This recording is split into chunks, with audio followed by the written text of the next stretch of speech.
திரு அக்னீஸ்வரன், இங்க திமுக தான் ஒரே எதிரி, திமுகவை அகற்றுவதுதான் எங்களுடைய ஒரே நிலைப்பாடு அப்படின்னு இன்னைக்கும் உறுதிபட திரு எடப்பாடி பழனிசாமி சொல்றாரு. ஆனா அதிமுக யாராலும் இயக்கப்பட்டு விடக்கூடாது, யாரும் அதிமுகவுக்கான கணக்கை போட்டு விடக்கூடாது அப்படிங்கிற ஒரு அக்கறையில கரிசனத்துல நாங்க இதெல்லாம் பேசுறோம் அப்படிங்கிறது திமுக எப்படி பார்க்குறீங்க?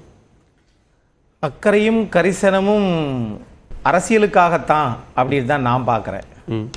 ஏன்னா மரியாதைக்குரிய முன்னாள் அமைச்சர் திரு தங்கமணி அவர்கள் கேட்ட கேள்வி என்ன, ஏப்பா இத்தனை வருஷமா வந்து மடிக்கணினி தரல, இப்போ மட்டும் மடிக்கணினி சொல்றீங்களே, அதுக்கு என்ன கணக்கு, என்ன தொகை, இந்த தொகையில் நீங்கள் அதை வாங்க முடியுமா சரி அப்படின்னு சொன்னா அதுலேயே நேற்றைக்கு ஒரு தொகை, இன்றைக்கு ஒரு தொகை, அதைத்தான் கேட்டாங்க. அவர்கள் கேட்டது சட்டமன்றத்தில் மாண்புமிகு நிதியமைச்சர் திரு தங்கம் தென்னரசு அவர்கள் சொன்னதைத்தான் கேட்டாங்க. ஆனா மரியாதைக்குரிய நிதியமைச்சர் என்ன சொன்னாரு, இதுக்கு பதில் சொல்றதை விட்டுட்டு நேரம் என்ன பண்றாரு, அரசியல் சாயம் பூச நினைக்கிறாரு. பதில் சொல்றதை விட்டுட்டு இல்ல, பதில் சொல்லிட்டு, அதைத்தான் சொல்றேன். ஆமா, பதில் சொல்லி அந்த விளக்கத்தை, அந்த கணக்கை சொல்லிட்டாரு. 10,000 இல்ல 20,000 ரூபாய் எவ்வளவு பேருக்கு எவ்வளவு பேருக்கு கொடுப்போம்னு சொன்ன தொகை எப்படியா 2,000 கோடியா வருதுங்கிற அந்த விளக்கத்தை சொல்லிட்டு அப்புறம் தான் இதை சொல்றாரு. நேத்து அதே இது வந்து எவ்வளவு தொகை சொன்னாங்க, நேத்து 10,000 ரூபாய், சரி இன்னைக்கு 20,000 ரூபாய். அப்ப அரசாங்கம் நேத்து சொன்னது இப்ப நடக்குமா, இன்னைக்கு சொன்னது நடக்குமா? ஒரு அரசாங்கமே நேத்து சொன்னதை விட ஒரு மடங்கு கூட சொல்லுதே, அப்ப சரியாக அவர்கள் திட்டமிடல் இல்லை என்பதை அவங்க பேச்சிலே தெரிஞ்சுக்கிறீங்களா? இதைத்தான் திரு தங்கமணி அவர்கள் கேட்கிறார். ஆனா இதுக்கு விட்டுட்டு இவங்க நேரம் என்ன பண்றாங்க, இல்ல உங்க கணக்கு எங்கேயோ போடுறாங்க. ஏன்னா திமுகவுக்கும் கணக்குக்கும் பிடிக்கவே பிடிக்காது. ஒரு கணக்கு கேட்டதனால்தான் புரட்சித் தலைவர் எம்ஜிஆர் பொன்மனச்செம்மல் வெளியேற்றப்படுகிறார். அதே கலைஞர் கருணாநிதி அவர்களுடைய ஆட்சியில திரு கே.பி. கந்தசாமி அவர்கள் இந்து அறநிலைத்துறை அமைச்சராக இருக்கும்போது நாமக்கல்ல ஒரு கோயில்ல சாமி சிலைக்கு அந்த மேல கழுத்தில் இருந்த நகைகள் திருடு போயிடுச்சு. அத சட்டமன்றத்தில் வாழுகிற காங்கிரஸ் இயக்கத்தின் மூத்த தலைவர் தொண்டர் ஐயா குமரி ஆனந்தன் கேள்வி எழுப்புறாரு. அப்படி கேள்வி எழுப்பும் போது என்ன கேட்கிறாருன்னா, ஐயா நேத்து நகை காணாம போச்சுன்றாங்க, அதுல வந்து அசையும் சொத்துக்கள் எவ்வளவு, அசையா சொத்துக்கள் எவ்வளவுன்னு கேட்கிறாங்க. இதுக்கு திரு கே.பி. கந்தசாமி அவர்கள் பதில் சொல்வதற்கெல்லாம் அன்றைய முதலமைச்சர் திரு கலைஞர் அவர்கள் எந்திரிச்சு பதில் சொல்றாரு. அவர் கேட்ட கேள்வி கரெக்ட். அசையும் சொத்துக்கள் அங்கு வந்த மனிதர்கள், அசையா சொத்து அங்கு உள்ள தெய்வம், கடவுள், இயற்கை, ஆகவே இதுதான் அப்படின்னு சொல்லி முடிச்சிட்டாரு. எவ்வளவு காணாம போச்சுன்னு சொல்லல. சரி, ஆகவே அன்னைக்கே கணக்கு கேட்டதுக்கு புரட்சி தலைவர் எம்ஜிஆரை வெளியேற்றினார்கள். நாமக்கல் கோயில்ல வந்து இந்த மாதிரி சாமி சிலை வந்து நகை காணாம போச்சுன்னு பதில் சொல்லல. இன்னைக்கு திரு தங்கமணி அவர்கள் கேட்டதுக்கு நேத்து 10,000 இன்னைக்கு 20,000 பதில் சொல்லல.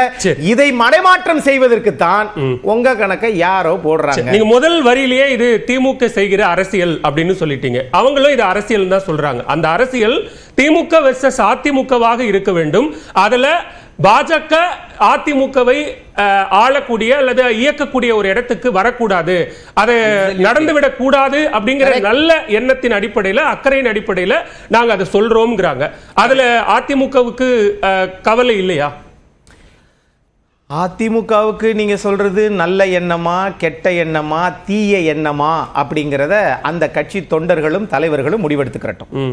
ஆனா ஒரு பொதுக்கூட்டத்தில் பேசுறது மாதிரி, நீங்க வெளியில பத்திரிகையாளர் சந்திப்புல பேசுறது மாதிரி, நீங்க முன்னாள் அமைச்சர் கேட்ட கேள்விக்கு பதில் சொல்லுவதை தவிர்த்து விட்டு இதை நீங்க வேற மாதிரி கொண்டு போறீங்களே, இதனுடைய உள்நோக்கம் என்ன தெரியுமா? அதிமுக வாக்குகள் நமக்குத்தான். அதுக்கு ஆதாரம் என்ன தெரியுமா? இவங்க சொல்றாங்கல்ல, மாண்புமிகு மல்லாங்கிணறு தங்கம் தென்னரசு அவர்கள் சொல்லுகிற போது என்ன சொல்றாங்கன்னா, புரட்சி தலைவர் எம்ஜிஆர் அவர்கள் மாண்புமிகு முதலமைச்சர் திரு மு.க. ஸ்டாலின் அவர்களை எப்படி அவர்கள் இருந்தாங்க அப்படிலாம் சொல்றதுனால அதிமுகவினுடைய வாக்குகள் இன்றைக்கு புரட்சி தலைவராக இருக்கக்கூடிய அப்படின்ற மாதிரி கொண்டு வர்றாங்க. ஆக இந்த உள்ள அரசியலை அந்த தலைவர்கள் பார்த்து அதிமுகவினுடைய மறைந்த மூத்த தலைவர்கள், முன்னாள் முதலமைச்சர்கள் எம்ஜிஆர் பிறந்த நாள், மறைவு நினைவு நாள், அந்த மாதிரி நாட்கள்ல வேற குறிப்பா பாரதிய ஜனதா கட்சியினுடைய தலைவர்கள் புகழ்ந்து பேசுவதோ அவங்களுடைய ஆட்சியை புகழ்ந்து பேசுவதோ அதிமுகவுக்கு எந்த வகையிலும் டிஸ்டர்ப் பண்ணல. ஆனா தமிழ்நாட்டில் இருக்கக்கூடிய ஒரு ஆளும் கட்சி அல்லது அதிமுக எதிராக பார்க்கக்கூடிய ஒரு கட்சி புகழ்ந்து பேசுறது வாக்குகளுக்காக இல்ல. புகழ்ந்து பேசுறது வாக்குகளுக்காகனா கணக்க வேற யாரோ போடுறாங்கன்னு எப்படி உங்களுக்கு தெரியும்? என்ன ஆதாரம் இருக்கு? ஆதாரம் ஏதாவது இருக்கா? சட்டமன்றத்தில் பேசினா எல்லாரும் தான் சிரிக்கிறாங்க, உன்னை சிரிச்சாவெல்லாம் சந்தேகப்பட்டலாமா? ஆகவே இங்க உங்களுடைய கணக்குப்படியே நீங்க சொல்றது எல்லாமே 73 ஆண்டுகள்ல தமிழக அரசு வாங்கியது 5,18,000 கோடி. ஆனால் 4.5 ஆண்டுகள்ல திமுக வாங்கிய கடன் 4,53,000 கோடி. வரக்கூடிய ஒரு வருஷத்துக்கு அவங்க கடன் வாங்க திட்டமிட்டு இருக்கிறது 1,05,000 கோடி. ஆகவே இந்த 5 வருஷத்துல திமுக வாங்கிய கடன் 6,23,000 கோடி. இதை மடைமாற்றம் செய்வதற்கு இல்ல உங்களுக்கு ரிமோட் அங்க இருக்கு, உங்க கணக்கு அங்கிருந்து போடுறாங்க.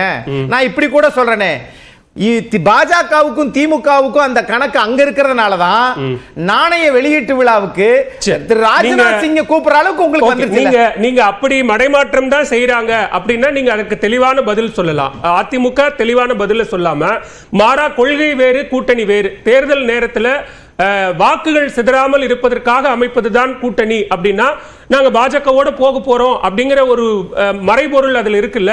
அப்ப அது மறுபடியும் கேள்விக்குள்ளாகவோ அல்லது பேசுபொருளாகவோ மாறுது இல்ல. பாஜகவோட கூட்டணியே இல்லைன்னு சொன்ன அதிமுக இப்ப தேர்தல் நேரத்தில் வாக்குகள் சிதறாமல் இருப்பதற்காக அமைப்பதுதான் கூட்டணி அப்படின்னு சொல்ல வேண்டிய இடத்துக்கு வந்திருக்கா அப்படிங்கிறது கேள்வி.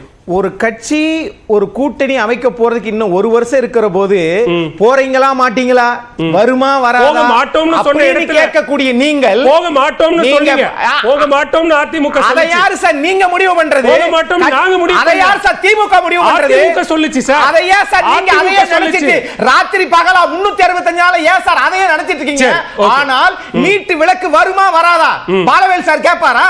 ஏன் ஊரக உள்ளாட்சி தேர்தல் நடத்துமா நடத்தாதா பாலவேல் சார் கேட்பாரா? நிறைய கேட்டிருக்கோம். அதிமுக நிறைய கேட்டிருக்கோம். தலகாணி வச்சு தூக்குடா உலகம் ஏற்காது.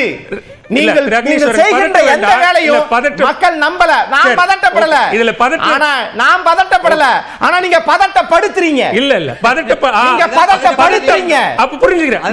விளக்க பத்தி யாராவது கேக்குறீங்களா? கூடிய இடத்துல திரு அக்னீஸ்வரன் இருக்காரா, அதிமுக இருக்காராங்கறத அப்படி சொல்லாதீங்க, அப்படி சொல்லாதீங்க. நான் கேக்குறேன்ல நாணய வெளியீட்டு விழா, சரி நீட்டு விளக்குக்கு ஏன் 40 போராட முடியல? சரி பேசுவோம். அப்ப யாராவது கேக்குறீங்களா? கேள்வி கேட்கலன்னு சொல்லாதீங்க. நிறைய கேள்வி கேட்க மாட்டீங்க. இல்ல அப்படி இல்ல கேட்க மாட்டீங்க. இல்ல அப்படி நீங்க முடிவு எல்லாத்துக்கும் தெரியும். இல்ல அத தான் கேக்குறேன். நான் இப்ப கேக்குறேன். கூட 1000 தடவை சொல்லிட்டாரு சார். திரு அக்னீஸ்வரன் இன்னும் கூட நீங்க 1000 தடவை சொல்லிட்டாரு. இன்னும் ஒரு வருஷம் இருக்குன்றாரு. சரி அதான் நீங்க தினம் 1000 கேள்வி கேட்டா இது என்ன உங்கள் உள்நோக்கம் என்ன? இது உங்களுடைய அரசாங்கத்தை காப்பாத்துறவனுக்கு வேற. இன்னும் கூட சத்தமா கேளுங்க. உங்களுக்கு அந்த எனர்ஜி இருக்கு, அந்த வில் பவர் இருக்கு, நீங்க இன்னும் கூட சத்தமா பேசலாம். சரி அந்த அறம் பாடம்லாம் இப்ப வேண்டாம். சுருக்கமான பதில். அதான் எங்க அப்பா குதிரைக்குள்ள இல்ல. இதுதான் ஒரு கேள்வி கேக்குறாங்க. இது மாதிரி இருக்காங்க பாஜக கூட கூட்டணியில இருக்கீங்களே அப்படின்னா உடனே நெறியாளர் மேல பாயிருது. நீங்க நியாயமா? நீங்க கேட்பது சரியா? பதில் சொல்றேன்.